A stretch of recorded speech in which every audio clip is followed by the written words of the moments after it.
Oi pessoal, nesse vídeo nós vamos ver um primeiro método de integração numérica. Então vamos relembrar qual é o nosso problema. A gente tem uma função f contínua definida num intervalo AB finito. E eu quero aproximar a área abaixo dessa integral. Seria essa área que está pintada em verde aí no nosso exemplo. Então a primeira tentativa mais simples seria aproximar essa área pela área de um trapézio, né? Então a fórmula da área do trapézio é bem simples. Nesse exemplo seria o valor da função em A mais a f de B vezes h sobre 2, onde esse h é a distância aí do ponto A até o ponto B, a base do meu trapézio. Bom, essa aproximação que a gente chama de quadratura do trapézio, né? Fórmulas de integração numérica também são chamadas de fórmulas de quadratura, essa é a quadratura do trapézio, mas dá para ver pela figura que ela não ficou muito boa. A gente perdeu uma fatia grande aí da área abaixo da função. Mas também essa região ser representada por um trapézio não é lá muito preciso, né? O que a gente pode fazer é pegar essa região e repartir em fatias menores. E daí aplicar essa aproximação por um trapézio para cada uma das fatias. Isso daí é o que a gente chama de quadratura do trapézio composta.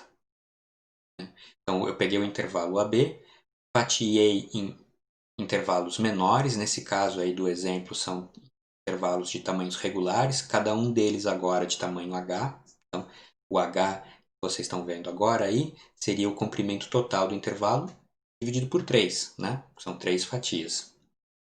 E a aproximação para a área seria a soma das áreas de cada um desses trapézios. Como o h que eu usei aqui é regular, eu ainda posso colocar ali em evidência e a gente fica com essa fórmula bem simples então. Bom, vamos aplicar essa fórmula num exemplo.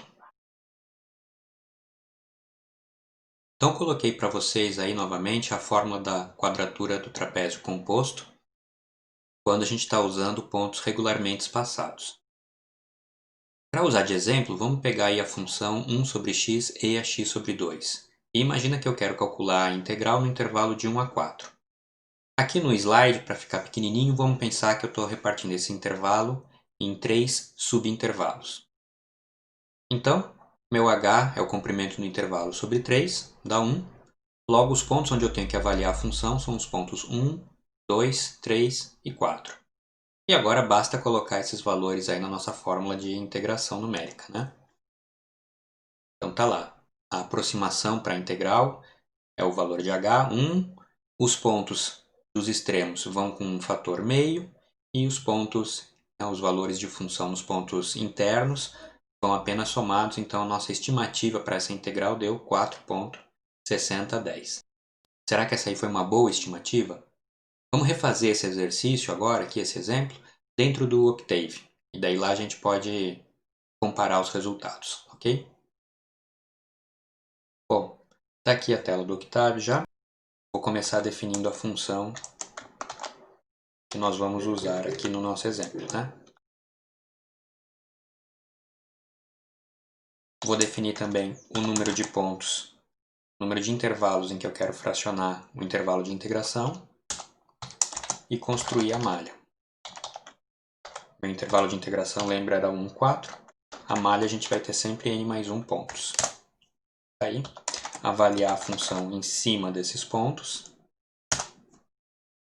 Repare que para poder fazer essa conta usando o vetor x como argumento da f, quando eu defini a função eu tive que usar os operadores ponto dividido e ponto vezes para lembrar que essas contas são feitas coordenada a coordenada.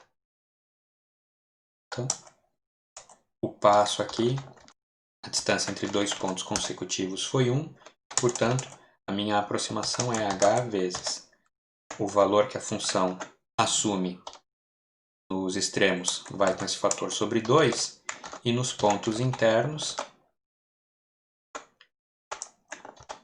é apenas a soma mesmo, né? Então tá aí, esse era o valor que a gente tinha obtido no vídeo. Agora aqui eu vou repetir, como a gente está no Octave, eu posso repetir esse exemplo usando muito mais intervalos. Então, em vez de partir isso daqui em apenas 3 intervalos, eu posso repartir em 100 intervalos, por exemplo. Então, vou redefinir o vetor x, não vou mostrar agora aqui para não ficar muito grande na tela. Vou recalcular a função f. redefinir o espaçamento da malha agora, né? E posso recalcular então a aproximação pela regra do trapézio composta.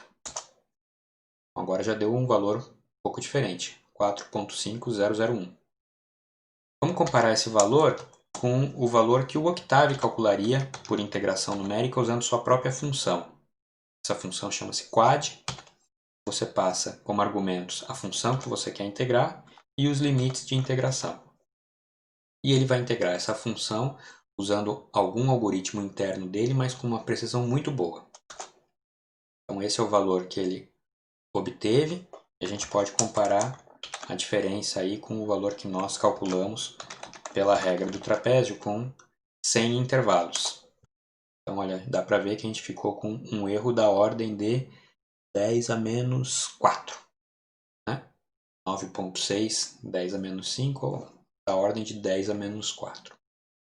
Então, esse foi um exemplo de aplicação da regra do trapézio composta, e de brinde já saiu também aí como é que a gente usa a função interna do Octave para estimar integrais também. Até o próximo vídeo, então.